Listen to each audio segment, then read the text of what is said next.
बरसाने पहुंचे और दिल्ली से बरसाने पहुंचे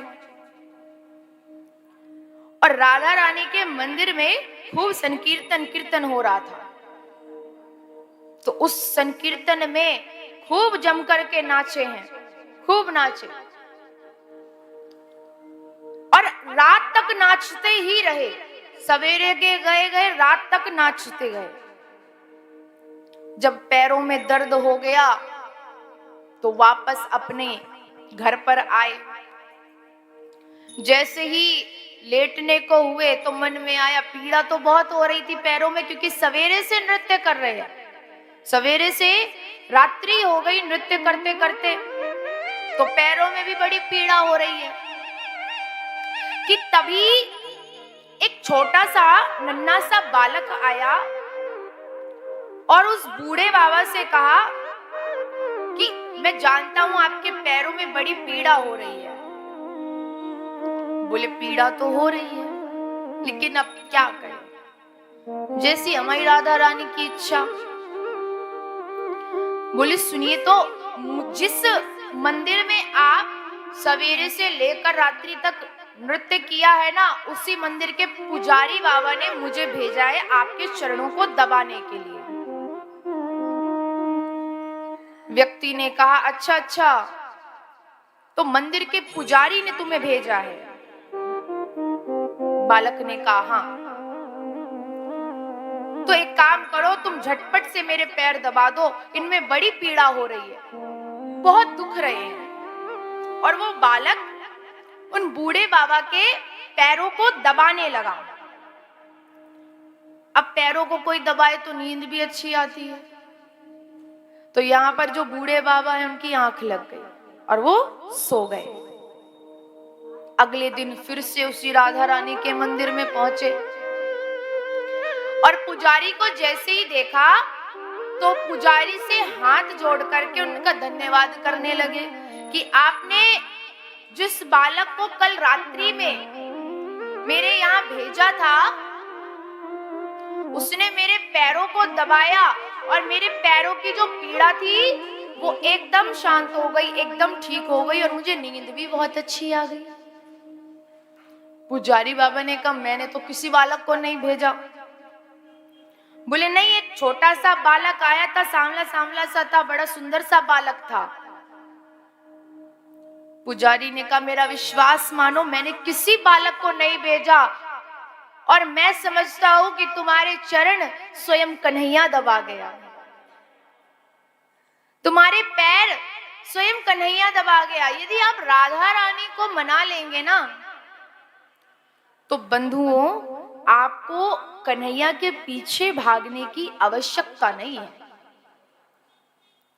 अगर आपने श्री राधा रानी को प्रसन्न कर लिया तो राधा रानी को प्रसन्न करके फिर तो कन्हैया आपके पीछे दौड़ेंगे।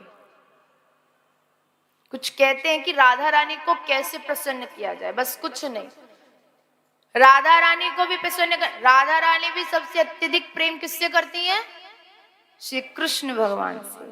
रूठा राठी करती हैं वो तो अलग बात है, लेकिन प्रेम भी बहुत करती हैं।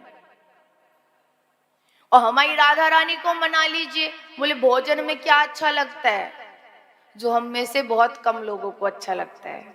बता दूं क्या पसंद है राधा रानी को? किन किन के घर में राधा रानी है तो हाथ ऊपर करो, तभी तो पता चलेगा। ऐसे लंबे हाथ ऊपर करो। जिन जिन के भी घर में श्री राधा रानी है ना, जा करके राधा रानी को अरबी की सब्जी खिला देना। किस किस को अरबी पसंद है? माताओं को तो पसंद ही होती है, बच्चों को नहीं पसंद होती। लेकिन अरबी की सब्जी हमारी श्री राधा रानी को बहुत प्रिय है और श्री ठाकुर जी का नाम ये भी बहुत प्रिय है। बोले अरबी की सब्जी तो खिला देंगे, लेकिन ये ठाकुर जी का नाम थोड़ा मुश्किल है, इसके लिए टाइम नहीं है ना आपके पास।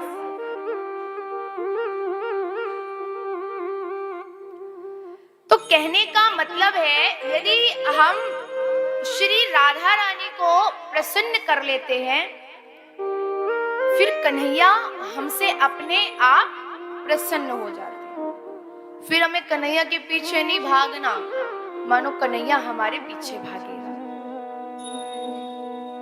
एक बार श्री ठाकुर जी और राधा रानी साथ में बैठे हुए थे और श्री ठाकुर जी श्री राधा रानी की सुंदरता का वर्णन कर रहे थे। आप तो ऐसी लगती हैं, आप तो वैसी लगती हैं, अब क्या ही बताएं आप कितनी सुंदर हैं। और कहते कहते कह दिया, आप तो एकदम चांद का टुकड़ा लगती हैं। और ज्यों कहा कि चांद का टुकड़ा लगती हैं, राधा रानी प्रसन्न तो बहुत हो गई, लेकिन उसके बाद पूछती हैं, हम चांद का टुकड़ा? बोले हाँ बिल्कुल सही, चांद का टुकड़ा है आप। बोली चांद में तो दाग है। ठाकुर जी कहे, अरे तुम समझी नहीं, जो वो काला सा दाग है ना, वो तो हम हैं, आप तो चांद ही हैं। वो काला काला सा दाग हम हैं। हमें कहती है ना सारी गोपियां, कारो कारो, तो कारो कारो सो दाग हम हैं, तुम तो गोरी गोरी सी हो। अब तो राधा रानी खूब प्रसन्न, अब सही कही।